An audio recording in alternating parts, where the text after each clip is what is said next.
네, 최경영의 경제쇼에서도 내년 전망 많이 하긴 합니다만 전망이라는 게 사실 자주 틀리죠. 1년 전 이맘때쯤 2020년 주식 전망은 1900에서 2500 사이의 박스권이었는데 하단도 상단도 다 틀렸습니다. 주식 시장보다는 좀 단순해 보이는 부동산 시장 전망은 그럼 정확했나? 한국건설산업연구원의 2020년 부동산 시장 전망, 수도권 매매가격 0.3% 하락, 전국 매매가격 0.8% 하락, 전국 전세가격 1% 하락. 완전히 틀렸죠. 그래, 전망에 나오는 수치가 정확할 것이다, 이렇게 생각할 필요는 없을 것 같습니다. 다만 우리가 눈여겨봐야 할 건 전망에 포함된 다양한 변수와 논리, 이 변수와 논리들을 종합적으로 고려하다 보면 공부가 좀 되죠. 전망을 하는 것도, 다양한 전망을 듣고 그 변수와 논리를 배우는 것도 유익한 공부다, 그렇게 생각하는 태도가 맞는 것 같습니다. 네, 안녕하십니까. 세상에 이익이 되는 방송 최경영의 경제쇼 출발합니다. 저는 진실탐사 엔터테이너 최경영입니다. 유튜브 오늘도 함께 갑시다.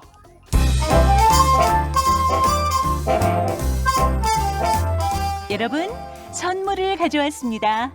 올 한 해 정말 고생 많으신 청취자 여러분들께 작은 기쁨을 드리고자 최경영의 경제쇼에서 깜짝 선물을 준비했어요.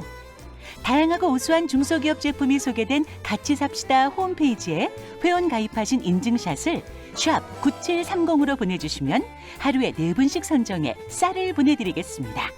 짧은 문자 50원, 긴 문자 100원에 정보 이용료가 들어가는 건 알고 계시죠? 우수한 소상공인 제품이 많이 입점돼 있는 같이 삽시다도 응원하고 맛있는 쌀도 받아볼 수 있는 기회, 지금 바로 신청해보세요. 이 프로그램은 디지털 경제로의 대전환, 스마트 대한민국을 만들어가는 중소벤처기업부가 함께합니다.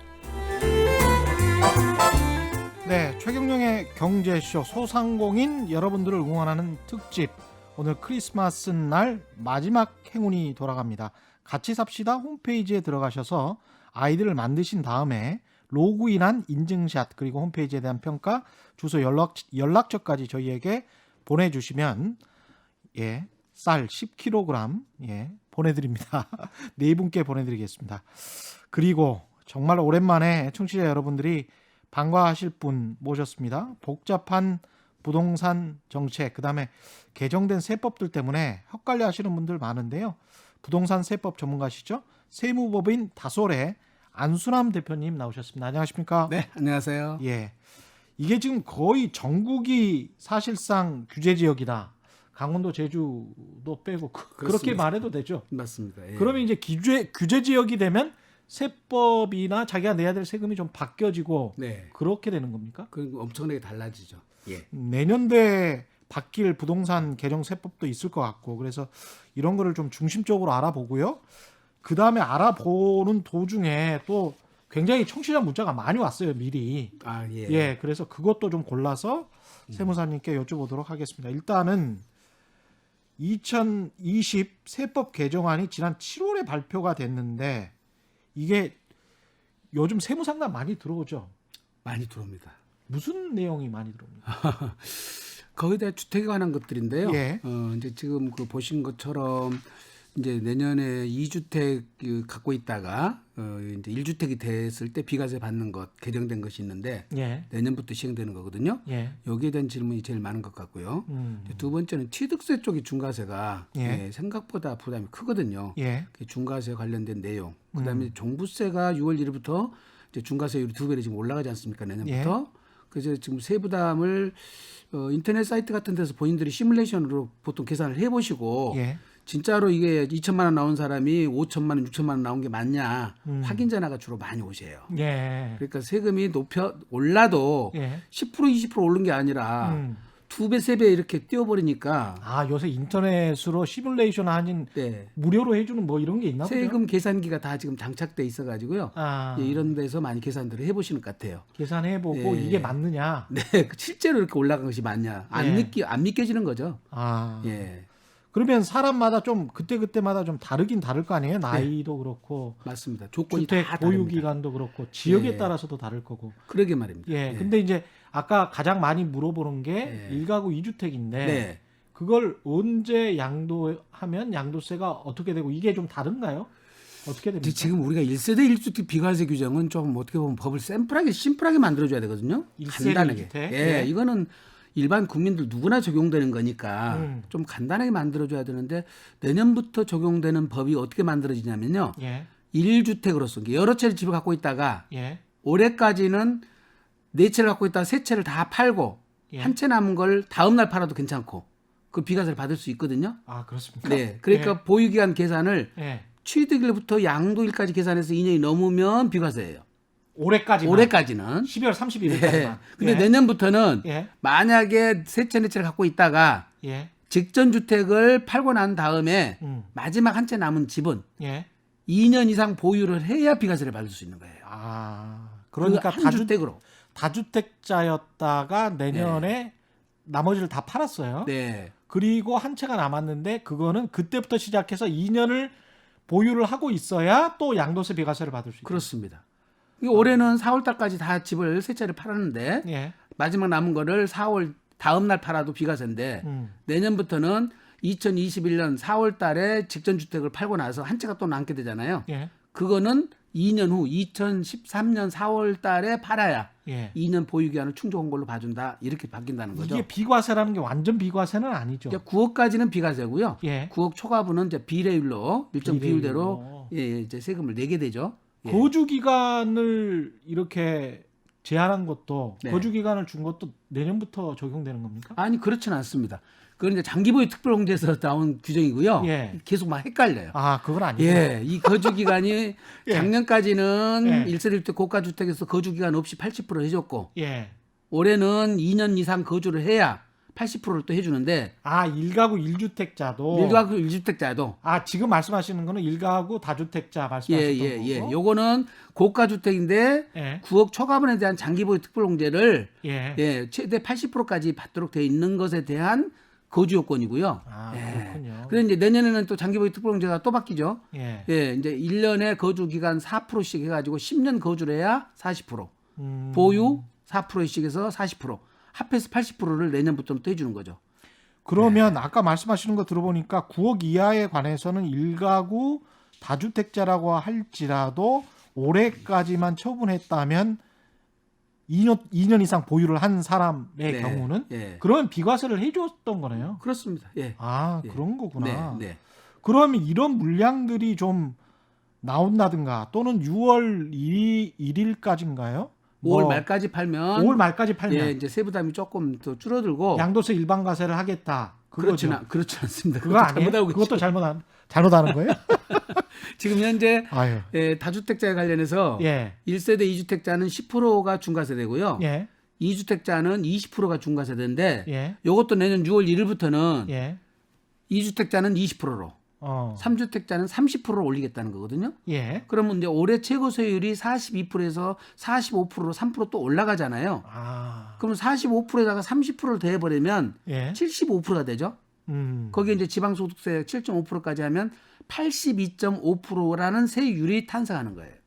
그렇게 내년 되는구나. 6월 1일부터는 그러면 그런 양도세 중과세를 안 내기 위해서라도 네.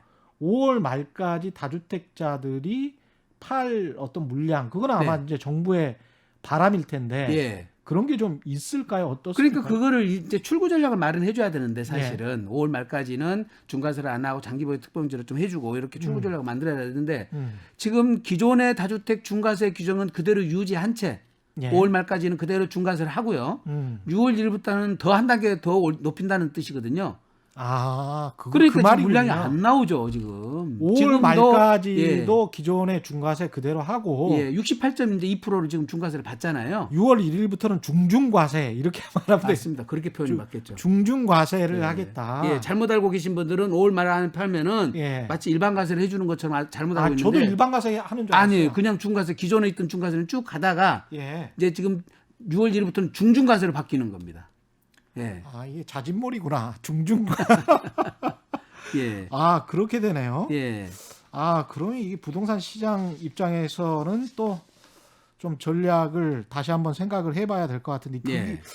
그쪽에서 물량이 좀 나와야 어떤 매물대 때문에 가격이 하락한다라고 가정을 좀 했었는데. 그거를 아마 정부도 그 부분을 좀 이제 고민을 했을 것 같은데요. 예. 그동안에 올라간 금액들이 너무 과다하게 올라갔는데 예. 그거를 어떻게 보면 부자 감세로 예. 봐주는 것은 좀 이제 또 여론이 안 좋지 않을까 해서 그거를 그렇죠. 시도를 못한 것 같습니다. 예. 네. 그러면 지금 좀 더 이해하기 쉽게 하기 위해서 사례를 들어서 네. 특히 이제 두 채를 보유했다가 네. 내년 4월에 뭐 처분한달지 예, 예. 아니면 올해 처분한달지 비교를 좀 해주십시오. 그러니까 지금 예. 1주택자로 보유기간 2년을 갖고 있어 비과세 해준다는 의미는 예 여러 채가 있는 한 채 있는 분은 상관없어요. 예. 두 채, 세 채 갖고 있는 분이 예, 마지막 직전 주택, 두 채 일대에 팔고 난 다음에 마지막 주택은 그때부터 2년을 갖고 있으라고 했으니까 예. 올해까지는 상관없다고 그랬잖아요. 예. 내년부터는 2021년 4월 달에 두 채 갖고 있다 하나 팔고 남은 한 채를 또 팔 때는 그때부터 2년을 계산해서 2023년 4월 달까지 기다렸다 팔아야만이 2년 보유를 충족한 거예요. 예. 예.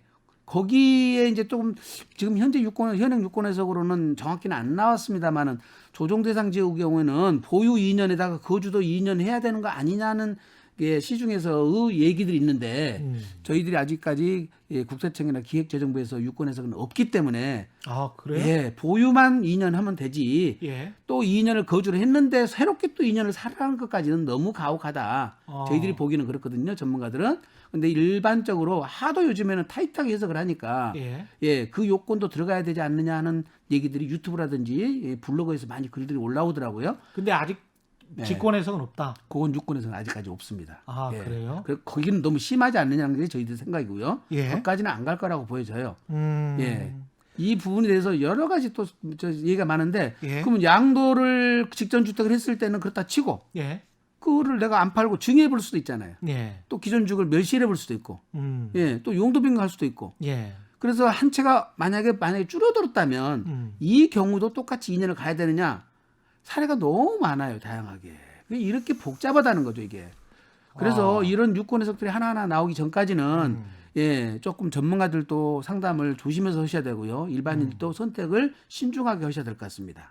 네. 가장 좋은 거는 뭐 저같이 1가구 1주택으로 쭉 오랫동안 그냥 살면 되는 거군요. 네, 맞습니다. 그러면 네. 장기보유 특별공제를 받을 수 있는 거 아니에요? 네, 그렇습니다. 그죠? 다주택자들에 대한 이제 비과세를 좀 까다롭게 해서 예. 다주택을 소유 못하게 하려고 지금 이제 수요 억제책으로 이게 제도가 나온 것 같은데 예. 이제 기존에 있는 분들이 다 이게 지금 어떻게 보면 좀 복잡하게 됐죠. 예. 지금부터 다주택자한테만 적용되는 게 아니라 지금 양도일부터 따지니까 예, 이제 그러다 보니까 요게 지금 작년까지 이제 명확하지 않은 부분이 있었어요. 예. 어떤 부분이 있었냐면 그러면 올해 2020년도에 한 채를 팔고 한 채 남은 것을 21년도에 팔았다면 그때도 2년을 보유해야 된다는 얘기냐?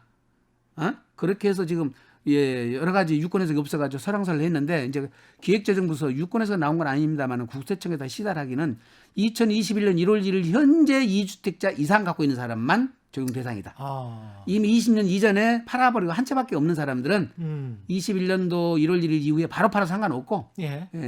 2021년 1월 1일 현재 두 채 이상 갖고 있다가 21년 1월 1일 이후에 한 채를 팔고 한 채 남은 사람들 그 사람들만 적용 대상으로 예. 조금 명확히 해줬어요. 이 부분은. 예. 그래서 조금 이제 혼란은 막았던 것 같습니다. 이 부분은 꼭 들어보셨어야 되는 네. 거네요. 예. 그 다음에 이제 1가구 1주택자들 가운데서도 네. 이 부부 공동 명의로 가는 게 유리하냐. 예. 그 다음에 아니면 혼자 특히 이제 중장년이나 노년으로 가시는 분들은 예. 혼자 가지고 있는 게 유리하냐. 이거 가지고 또 기사를 보니까 예. 이게 맞냐 저게 맞냐 그래서 서로 싸우더라고요. 이거는 뭐가 맞습니까? 그래서 기본적으로 취득세나 재산세는 변동이 없고요. 아, 물건별로 과세를 하니까. 아, 그렇군요. 예. 양도소득세하고 종합소득세는 그거는 이제 나중에 누진세율 적용하니까 예. 아무래도 부부 공동이 더 유리합니다. 부부 공동이 예. 유리하고. 예. 그래서 이제 종부세가 문제예요. 종합부동산세가 어떤 케이스가 있냐면 종합부동산세는 인별과세거든요. 예. 인별과세다 보니까 사람에 대해서. 예. 남편 따로 배우자 따로인데 그때 주택수를 계산할 때 공유 지분을 갖고 있는 것도 각각 한 주택으로 보도록 돼 있어요. 그러다 보니까 조정 대상 지역에 50% 두 채 갖고 있다. 예. 한 채 갖고 있었으면 중과세가 안 되는데 예. 50% 갖고 있는 상태가 돼버리면 각각 한 채가 되거든요. 아, 그 한 채로 보는 거군요. 한 채로 봐버려요. 예. 그러니까 그때는 이제 두 채를 합해져가지고 중과세가 돼버리잖아요. 예. 한 채 있으면 일반 과세가 세율이 낮을 텐데 음. 공유주를 갖고 있다 보니까 이거를 각각 한 채 돼서 두 채가 돼버려요. 아. 그때는 불리하죠. 물론 이게 뭐 12억에서 15억 정도 된다. 예. 그러면 6억 공제받으니까 예. 그래도 유리할 수도 있죠. 음. 근데 이제 문제는 20억, 30억 된 사람들은 음. 무조건 불리합니다. 그렇군요. 예, 그러니까 고가 주택을 가지고 있는 사람들은 단독 명의로 가지고 있는 게 낫네요. 가액대를 따져봐야 돼. 그래서 아. 공동으로 갖고 오는 것이 나은지 단독으로 갖고 있는 것이 나은지 이거는 세무사 상담을 좀 상담 받고 오셔야 되고 또 한 가지는 우리가 지금 그 고령자 그 공제하고 장기부의 공제가 있었잖아요. 예. 이게 80%까지 해줘요. 1세대 1주택자는. 예. 근데 부부 공동문을 갖고 있었으면 이걸 안 해주는 거예요. 아, 단독 그렇구나. 소유자만 해줬단 말이죠. 단독 소유자만 해주는 거군요. 그다음에 아니 남편 50% 갖고 있고 부는 50% 갖고 있어도 어차피 1세대 1주택인데 예. 공동으로 갖고 있다는 이유로 이거 안 해주면 어떡하냐. 음. 그래서 여론이 좀 막 들끓었잖아요. 예. 그래서 연말에 이거 부랴부랴 지금 개정을 해가지고 예. 이제 그 단독으로 가진 걸로 해서 세액공제 받은 세금하고 따로따로 가진 걸로 해서 세금 계산해가지고 둘 중에 유리한 대로 가라. 예. 아. 이제 이걸 해결해 준 거죠. 예. 아, 그거는 납세자가 유리한 대로 유리한 대로 가라. 가도록 해서 공동 소유를 해도 괜찮도록 이거는 이제 봐줬으니까 아무래도 이제 이거는 문제가 해결된 것 같습니다. 그러네. 그래서 케이스마다 다르니까 예. 우리가 갖고 있는 집값이 얼마짜리인지, 지금 조정 대상 지역에 들어가 있는지, 아니면 비조정 지역에 있는 것에 따라서 세부 담율이 차이가 납니다. 그래서 반드시 시뮬레이션을 해보고 선택을 하셔야 돼요. 근데 조정 대상 지역에 들어가 있는지에 따라서 다르다고 말씀하셨는데 네. 지금 제가 모두에 말씀드린 것처럼 강원이나 제주를 제외하고는 네.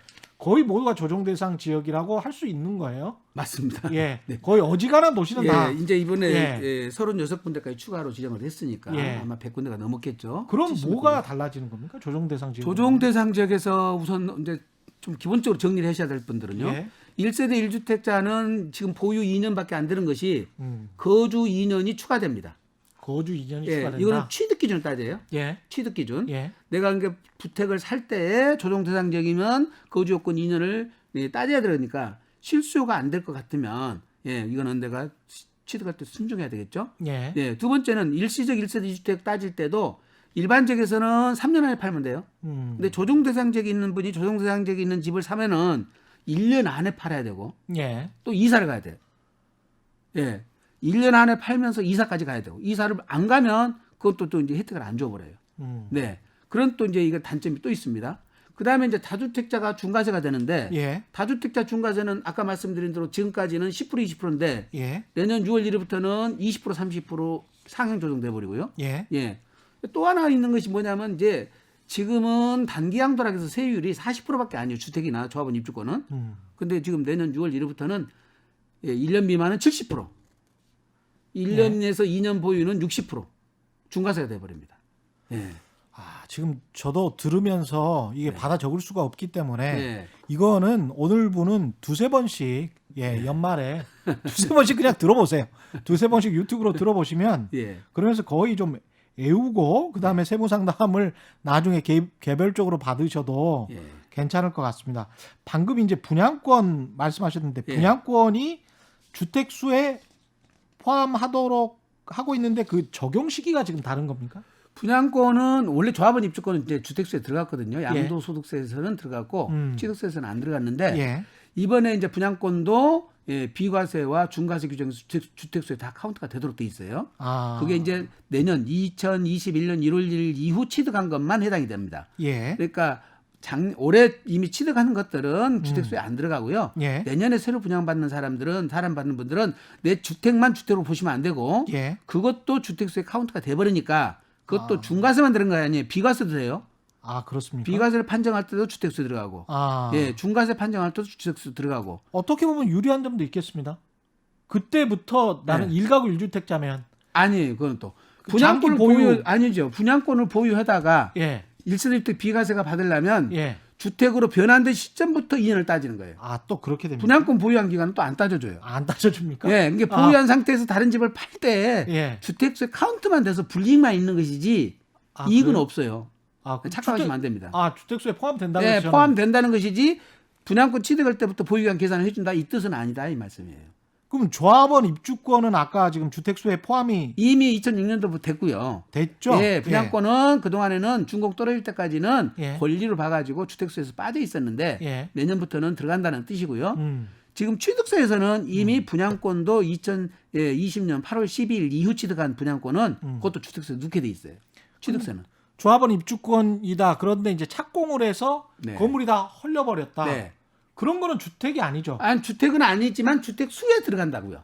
아, 그렇습니까? 네. 그래서 결과적으로는 그때 분양권을 살 때는 주택 수는 포함되지만 예. 취득세는 언제 내냐면 완공될 때 취득세를 내잖아요. 아, 완공될 때 됩니까? 내죠. 아, 그때 그런데 내가 기존에 있던 집을 팔아버리고 예. 분양권이 하나밖에 없어서 내가 그러면 중과세가 아니냐? 예. 그게 아니라 예. 분양권을 사는 시점에서 내가 3주택자였다. 음. 근데 내가 준공 떨어지는 시점에서 보니까 다른 집은 다 팔고 나는 1주택밖에 아니더라. 예. 그래도 요거는 3주택자가 되는 거예요.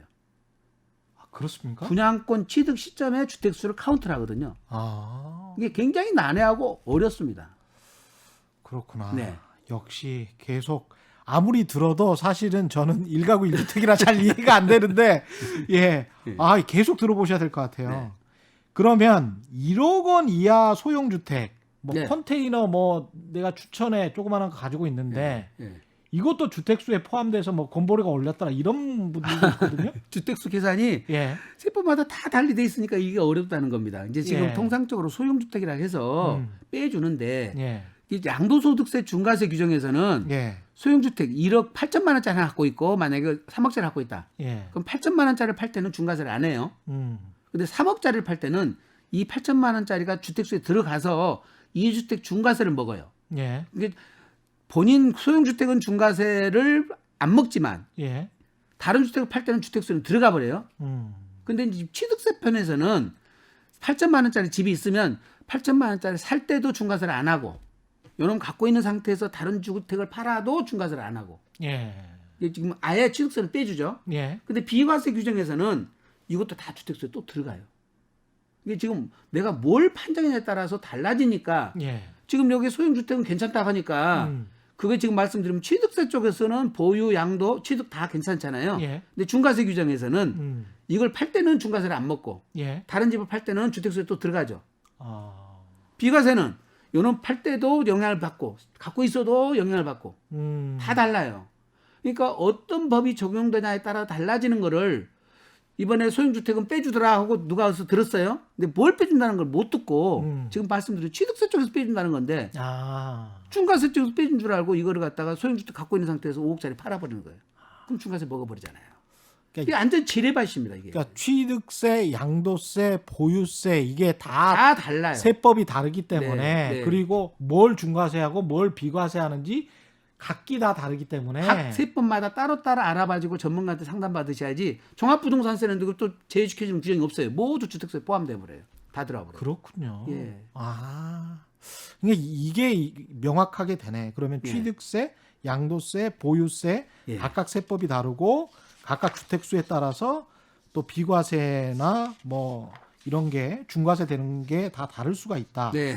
오피스텔 같은 경우는 주택입니까? 오피스텔이 요즘 굉장히 지금 그 판단이 어려워가지고 예. 많이 힘든데요. 예. 양도소득세는 이제 일반적으로 다 알고 계세요. 왜냐하면 양도일 현재 그게 실제 거주 주택으로 쓰면 예, 주택수에 들어간다는 걸 알고 있습니다. 예. 근데 이제 이게 종부세도 똑같거든요. 예. 재산세를 내고 있으면 종합부동산세도 같이 내게 되거든요. 예. 근데 취득세 편이 좀 어려워요. 음. 취득세는 이걸 거주용으로 쓰고 있던 거를 사더라도 예. 일단 사더라도 예. 그거는 일반 건물로 봐서 주택으로 제외시켜줘요. 일단 예. 취득하는 시점에서는 취득할 때는 예. 예. 그다음에 보유하다가 예. 그것이 거주용으로 써가지고 재산세를 물고 있다. 그러면 그때는 다른 집을 살 때는 이 재산세가 부과되고 있는 오피스텔을 주택수에 넣게 돼 있어요. 아, 그렇게 됩니까? 그렇습니다. 근데 아. 거주용으로 쓰는데 재산세를 안 물고 있다. 예. 그냥 명확한 규정이 뭐 없으니까 그렇죠. 재산세를 부과 안 받고 있다. 그럼 주택세는 안 들어와요. 아, 그렇게 되는 거예요. 네, 그렇게 되는 겁니다. 그렇게 재산세를 부과 받냐 안 받냐에 따르고 예. 또 이 오피스텔이 들어온 것이 2020년 8월 12일 이후 취득한 오피스텔만 해당이 돼요. 이게 그 이전에 8월 11일 이전에 취득한 오피스텔을 재산세를 부과한다 하더라도 그건 또 주택수에 빠지게 돼 있어요.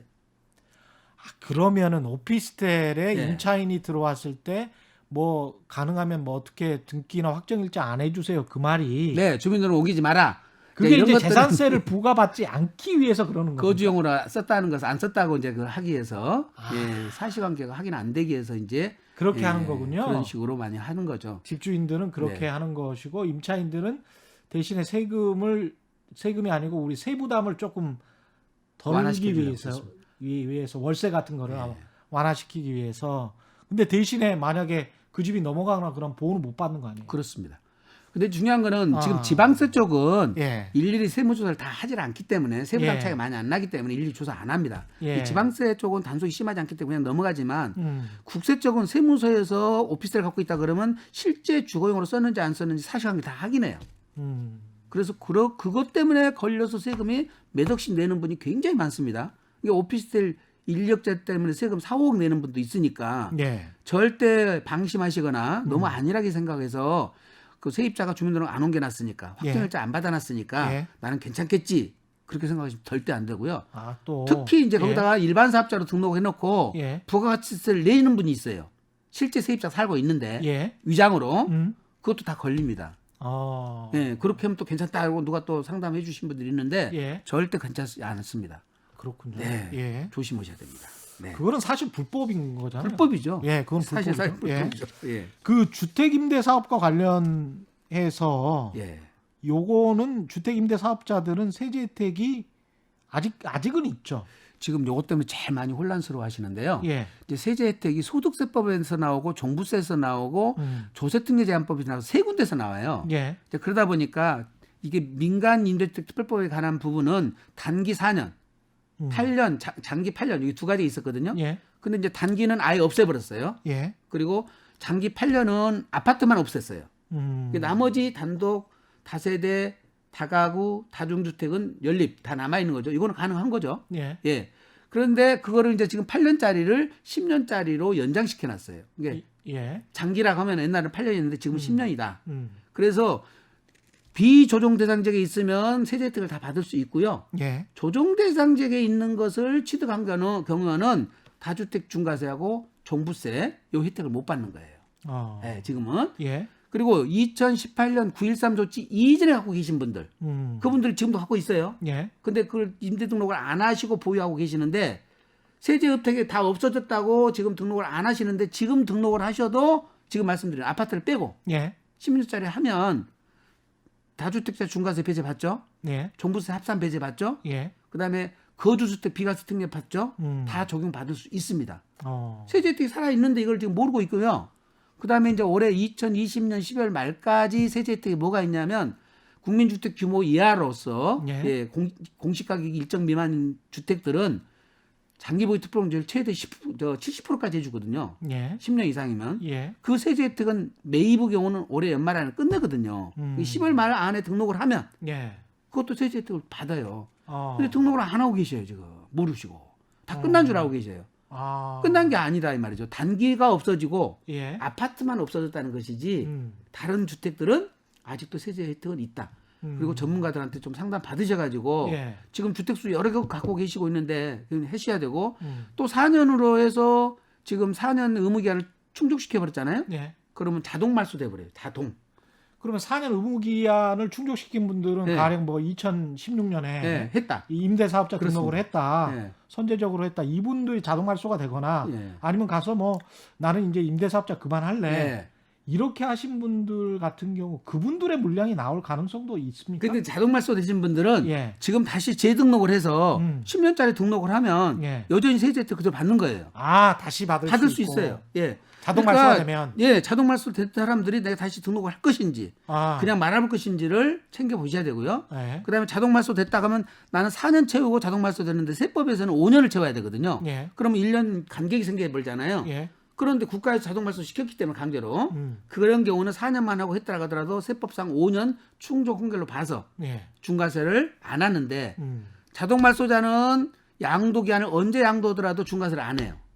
자동 말소자는 네, 그 언제 양도하더라도 중과세를 안 예, 한다. 내가 양도 기한이 없이 음. 이미 법률적 요건을 충족했다고 봐서 중과세를 안 하는 임대주택, 장기 임대주택 인정을 해줘요. 아, 이 사람은 임대사업자로서 예, 의무를 지켰기 때문에. 지켰다. 예, 다 지켰다고 보고. 근데 지금 아까 말씀하신 자진 말소가 있잖아요. 예. 나는 의무기한을 다 되기 전에 스스로 나는 그만하겠소. 사업자 등록을 폐지했다. 그렇습니다. 스스로. 예. 이제 단기 같은 경우인데요. 예. 그때는 2분의 1이 지나서 자진말소한 사람만 세제 혜택을 줘요. 4년 중 2년이 지난 분들만. 예. 2년이 안 지난 분들은 예. 자진말소했으면 과태료는 부과 안 하지만 예. 세제 혜택은 안 주고 2분의 1이 지난 분들은 과태료도 부과 안 하고 예. 세제 혜택도 다 주는데 대신 아까 자동말소 하신 분들은 양도기한 없이 중과세를 안 받았잖아요. 예. 근데 자진말소 하신 분들은 예. 1년 안에 팔아야 돼. 그래야 중과세를 안 받아요. 이게 요거는 이제 물량이 나올 가능성이 있죠. 예. 그러면 이게 제 기억에 2018년부터 임대사업자 등록을 활발하게 했단 말이죠. 그렇습니다. 2018년 말부터. 맞습니다. 그러면 4년이 되신 분들은 2020한 3년 정도는 돼야 되겠네. 예, 2, 3년 돼야 되죠. 그러니까 아직은 또 이것도 아니네 보니까 이분들이 자동 만기가 돼서 그러면 나는 양도세 중과세도 안 되고 나는 물건을 팔 수 있다. 이런 분들도 2023년 정도는 돼야 세금 혜택을 받으니까 그때 이제 물량이 나오겠죠. 지금 현재는 물량이 많지는 않습니다. 그러니까 부동산 시장을 가늠할 때도 저도 이걸 계속 보거든요. 근데 이것도 또 아이디어가 될 수 있겠습니다. 예.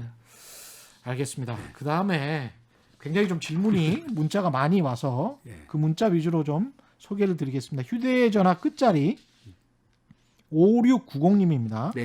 동작구 아파트를 7년 전에 4억 4천에 매입했고 현재 13억이 되셨고요. 많이 올랐군요.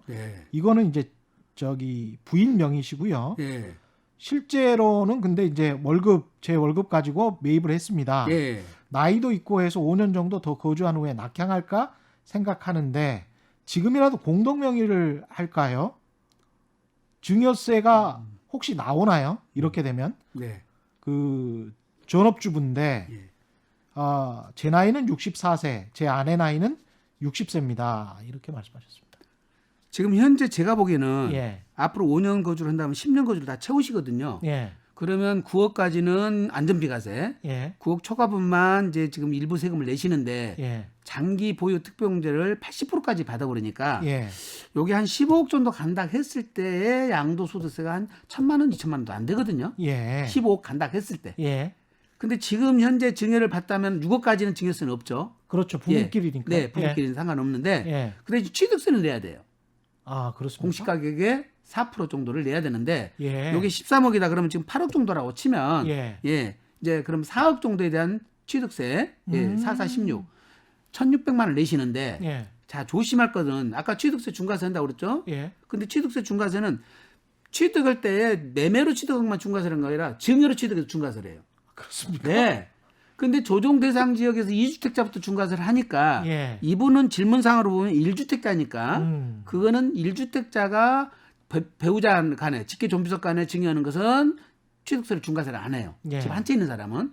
두 채 있는 사람들은 조정 대상 지역에서 증여할 때는 취득세가 12%가 중과세 되니까 이것도 굉장히 조심하셔야 됩니다. 근데 이제 이분 같은 경우는 1주택자니까 제가 보기에는 지금 현재 1,600씩이나 물러가면서 굳이 할 필요가 있냐 생각이 들거든요. 그래서 제가 권하기는 그냥 놔두시는 게 좋을 것 같다. 이게 20억 넘어간다면 한번 고민해 보시고요. 6856님 부동산 취득 시에 소유권 등기에 있어서 1인 명의하고 부부 공동 명의 세금 차이점 아까 말씀하신 것처럼 한 채냐 두 채냐 가액이 얼마냐 어느 지역에 있냐 그다음에 나이가 몇 살이냐에 따라 다 다르니까 여기서 요것만 봐갖고 답변 드릴 수는 없고요. 전문가님하고 한번 상담을 직접 받아보시는 게 좋을 것 같습니다.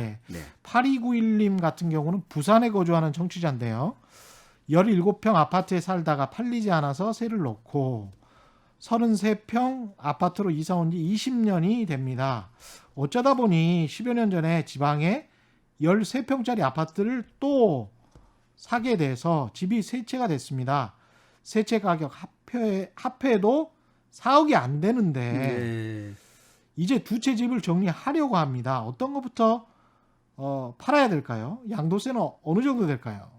양도세를 하려면 양도 차익을 알아야 되는데 지금 안 알려주셨으니까 얼마나 정확히는 모르겠고 우선은 세 채 중에서 부산 거를 먼저 팔아버리면 안 되거든요.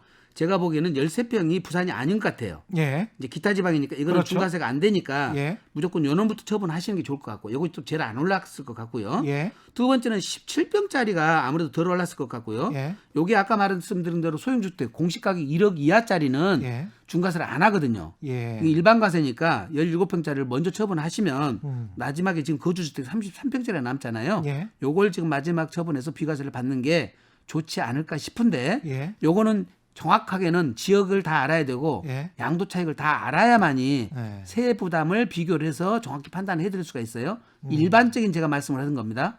조정 대상 지역이 아닌 것을 먼저 팔아라. 조정 대상 지역에 있는 주택이 있다면은 중과세 대상이 아닌 것을 먼저 팔아라. 예. 중과세 대상이 아닌 것은 주택 수에는 들어가지만 중과세 안 하는 것이 소형주택도 있고요. 예. 아까 조합원 입주권도 그렇고요. 예. 분양권도 그렇고요. 아. 이런 것들은 주택 수는 들어가지만 중과세는 안 먹으니까. 예. 그다음에 일반 지역에서 조정 대상 지역이 아닌 일반 지역에서 3억 초과하는 집들이 주택수에 들어가거든요. 예. 그것도 중과세에 영향을 미쳐버려요. 그런 것들을 먼저 처분하시는 것이 절세 방법이에요. 조합원 입주권도 아무나 팔 수 있는 거는 아니잖아요. 그거 이제 투기과열지구로 지정돼서 예. 전매제한이 걸려버린 것들은 예. 그것도 이제 전매제한 때문에 못 파는 거죠. 그렇죠. 팔 수 있는 것들 가지고 얘기를 하는 겁니다. 팔 수 있는 있다면 거는 오래 사신 분들을 뭐 10년 뭐 보유에 그렇죠. 5년 거주했다든지 그렇죠. 그 조건들이 되는 분들이 있습니다. 그다음에 휴대전화 끝자리 1456님. 최경영의 경제쇼 부동산 세금 궁금증 중에서 아파트 한 채를 주택임대 사업자 등록을 2018년 2월 25일에 했고 제가 살고 있는 상가주택이 또 있고요. 네. 주택임대 사업자 등록이 2년만 지나면 1가구 1주택이 되어서 살고 있는 상가주택은 비과세로 매매가 가능한지. 이분은 뭘 착각하고 계세요. 착각하고 있어요. 조정 대상 지역에서 예. 주택을 가지고 임대사업자 등록을 하면 예. 조정 대상은 원래 2년 이상 거주를 해야 되잖아요. 예. 근데 거주한 걸로 간주를 해주는 규정이 있었어요. 예. 그러다가 이제 2019년 12월 17일 이후부터 임대 등록한 것은 이제 지금은 혜택을 안 줘버려요, 이제. 그래서 그거 지금 얘기는 뭐냐면 2년 이상 거주해야 할 집을 이제 4년 임대 등록을 했으면 거주 안 해도 된다는 뜻이지 예. 이것이 주택수에서 빠진다는 뜻은 아니에요. 지금 두 채는 여전히 두 채입니다. 예. 그때 이제 비과세 받을 때 2년 보유만 해야 되는데 2년 거주도 해야 되는 것을 2년 거주로 인정을 하는 거니까 예. 상가주택을 먼저 처분해야 1세대 1주택이 될 거 아니에요. 예. 그 주택을 팔 때는 비과세 받을 수는 있죠.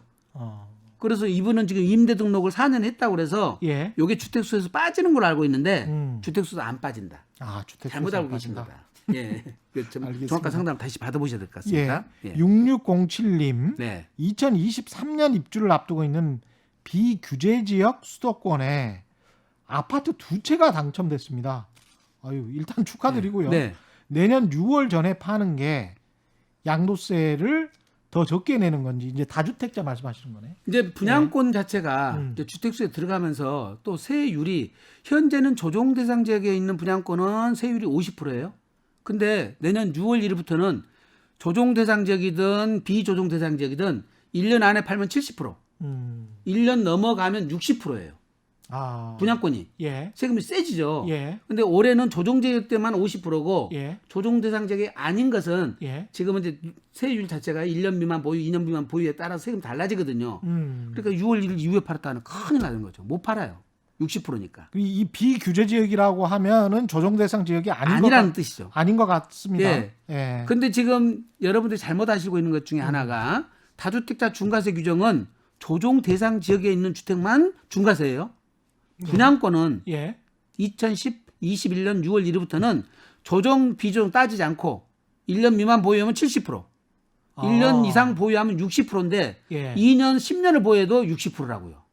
그렇습니다. 네, 분양권 갖고 계신 분들은 처분 시기를 빨리 당기셔야 돼요. 올 말로. 6월 1일이면 못 파셔요. 분양권을 몇 개씩 가지고 있으면 이거는 빨리 파는 게 낫겠네요. 휴대전화 끝자리 0608님 분양 관련해서 문의드리는데요. 2017년 6월에 1주택을 매수해서 1주택 소유자로 추가로 분양권을 21년 1월 7일 계약해서 23년 9월 입주 예정인 분양권을 취득을 한다면 앞으로 취득 예, 계약을 예, 하실 예, 분이에요. 예. 기존 1주택 비과세 매도 시점과 분양권 등기 시 취득세의 요율이 어느 정도 되는지 알고 싶습니다. 이제 지금 무슨 얘기냐면 이 분양권이 주택수에 들어가 버리니까 예. 이분은 2021년 1월 7일 계약 체결해 가지고 입주 시점에서 2주택자가 되는 것이 아니라 예. 분양권 취득 시점부터 2주택자가 돼 버려요.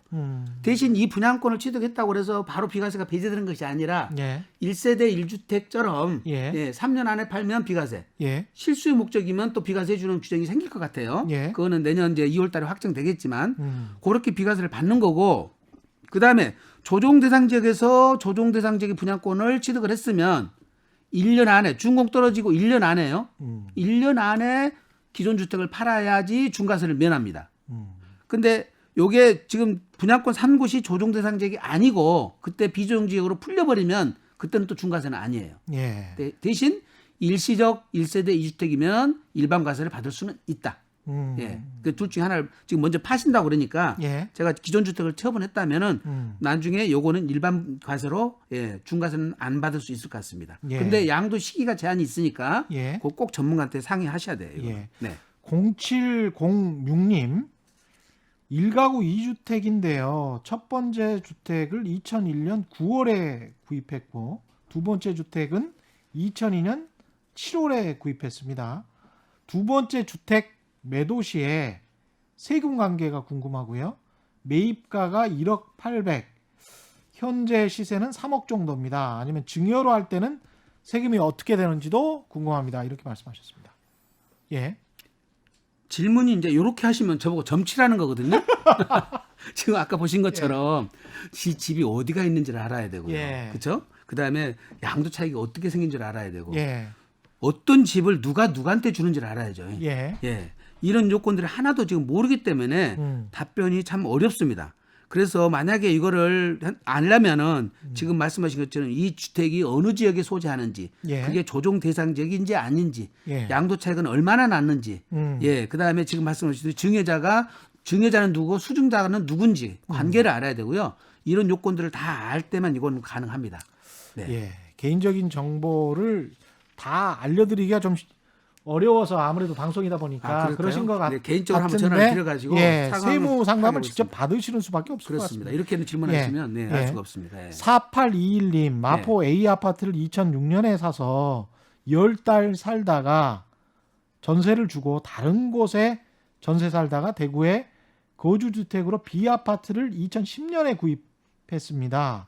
거주 요건은 충족했고 2020년 6월에 거주주택 비과세로 팔고 한 채 남았는데 A 아파트를 임대사업자 마포 A 네. 아파트죠.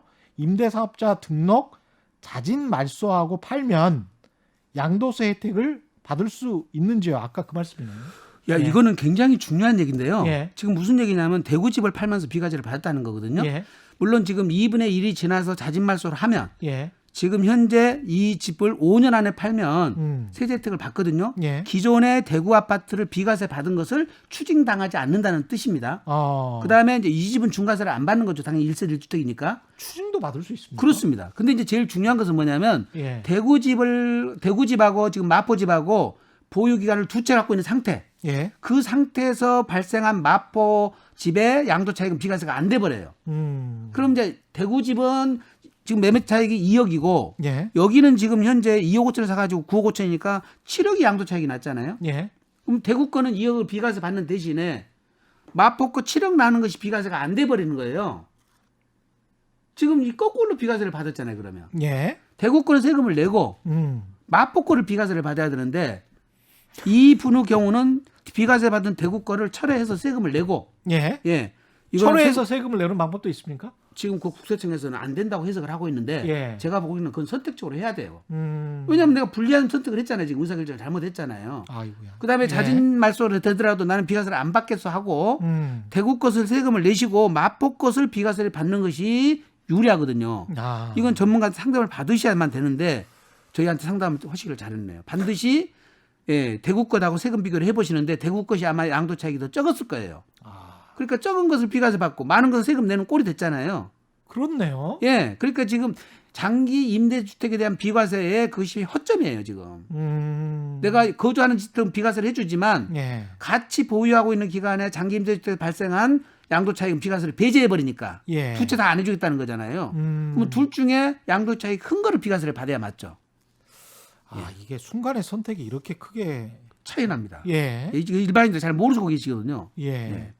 9234님, 저는 남편 사망으로 상속해서 20년 됐는데요. 상속 후부터 제 이름으로 거주한 지는 3년 됐습니다. 상속 전까지 합산하면 지방 직장 관계로 거주가 15년 정도 될 듯 하고요. 내년 양도세 변경이 어떻게 적용이 되는지, 주택 매매 시 양도세가 내년 언제부터 본인 명의 보유와 거주 몇 년씩인지 어떻게 변경됩니까? 지금 우리 초대업 지금 설명드린 것처럼 예. 단기 보유 특별공제 때문에 예. 고가주택의 경우에 예. 올해까지는 2년만 보유도 된다고 그랬잖아요. 예. 근데 내년부터는 그거를 10년 이상 보유해야 80% 받거든요. 그렇죠. 근데 비과세를 판단할 때는 피상속인 돌아가신 분과 지금 아내분하고 통산해서 비과세를 판정을 해줘요. 아, 그렇군요. 네. 예. 그러니까 비과세는 전혀 지장이 문제가 없는데 예. 장기 보유 특별공제는 내 것만 갖고 따져요. 아, 예. 예. 그 피상속인 거주 기간은 안 들어가 버리기 때문에 올해 양도하는 것과 내년 양도하는 것 세액 차이가 많이 납니다. 아, 예. 그래서 될 수 있으면 올해 해야 되는 날짜가 좀 거의 없네요, 지금. 큰일 났네요. 그런 상황이고요. 네.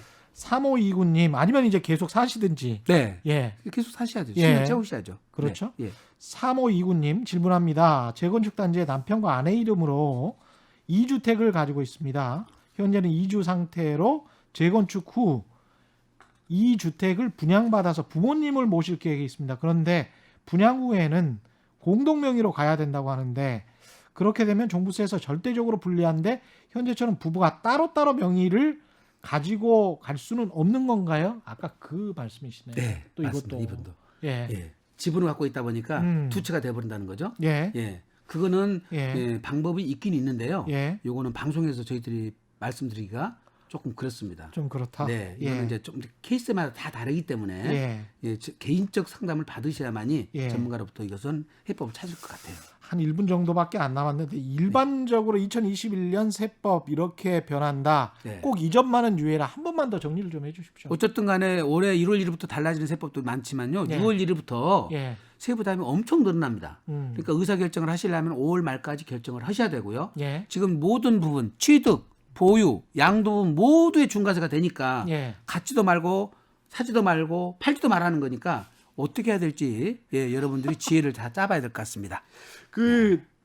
솔직히 말씀하시면 네. 이 부자들 상담도 굉장히 많이 받으실 텐데 예. 이분들이 이 세부담이나 이런 것 때문에 올 말까지 나는 팔겠다 아니면 예. 아유 그냥 증여해버릴래 어떤 쪽이 더 많습니까? 근데 아시다시피 재산 있는 분들은 어차피 예. 상속세가 50%잖아요. 예. 그러니까 양도세가 8억 나오고 증여세가 10억 나온다. 예. 50%가 더 많으면 증여세를 선택하죠. 증여세. 증여를 선택하죠. 왜냐하면 그만큼 가격이 올라버리면 그거는 보상을 받을 수가 있는데 만약에 이거 세금 때문에 팔았는데 가격이 급등해 버렸다. 그분들은 화가 나서 만약에 화병이 나거든요.